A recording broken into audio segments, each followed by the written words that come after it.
Senior तज्ज़ियाकार Najam Sethi ने कहा है कि इस्टेब्लिशमेंट का रिएक्शन टाइम पहले 3 घंटे होता था, जैसे नवाज शरीफ साहब के ज़माने में, लेकिन अब वो सिर्फ 15 मिनट से 30 मिनट तक तय पाया है। इससे आगे मैं और कुछ नहीं कह सकता। कोई फेंकी फेंकी नहीं हो सकती। इमरान खान को पता चल गया है। नजम सेठी ने कहा कि इस्टेब्लिशमेंट मुकम्मल तौर पर न्यूट्रल रहना चाहती है। इसी वजह से इमरान खान और उनके साथी परेशान हो चुके हैं।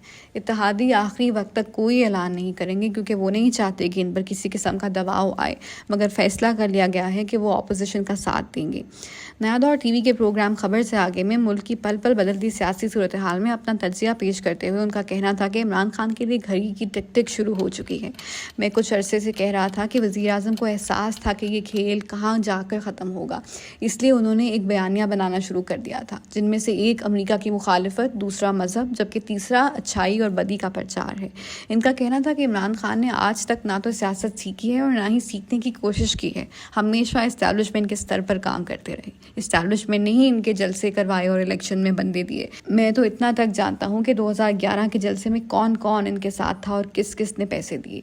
एक सवाल का जवाब देते हुए नजम सेठी का कहना था कि बहुत कुछ होने वाला है, सिर्फ 48 घंटे इंतजार कर लें, बड़ी बड़ी खबरें आने वाली हैं। उन्होंने कहा कि इमरान खान के पास कोई सरप्राइज नहीं है, सब ड्रामा है। इनके पास कोई नया पैगाम भी नहीं है।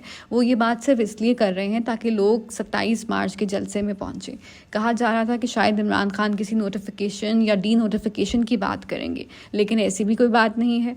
ताली हमेशा दोनों हाथों से बजती है, लेकिन वज़ीर आज़म और इस्टेब्लिशमेंट दोनों ही मूड में नहीं है। नजम सेठी ने कहा कि इस बात की तवक्को भी थी और अपोजिशन को पता था कि तहरीक अदम एतमाद के हवाले से कौमी असम्बली का इजलास पीर के रोज़ तक मुलतवी कर दिया जाएगा। अपोजिशन समझती है कि स्पीकर असद कैसर की जानिब से इस मामले पर कोई और गड़बड़ नहीं होगी। इनका कहना था कि स्पीकर कौमी असम्बली इस वक्त नॉन न्यूट्रल बने हुए हैं और इमरान खान के अहकामात पर चल रहे हैं। इस वक्त वज़ीर आज़म, सदर और स्पीकर एक ही सफ़े पर हैं और मिलकर तमाम इक़दामात कर रहे हैं। उन्होंने कहा कि अपोजिशन पुर उम्मीद है कि वज़ीर आज़म इमरान खान के खिलाफ तहरीक अदम एतमाद कामयाब हो जाएगी। अब इसमें ज़्यादा ताख़ीर नहीं होगी। अलबत्ता स्पीकर कौमी असम्बली की जानिब से भरपूर कोशिश की जाएगी कि इसमें कोई ऐसे फैसले किए जाएं जिसके साथ अपोजिशन को तकलीफ हो और वो सोचने पर मजबूर हो जाए कि इसको चैलेंज करना चाहिए या नहीं। अगर असद कैसर आइन के मुताबिक नहीं करते, हो सकता है कि 1-2 और मामले सुप्रीम कोर्ट में चले जाएं।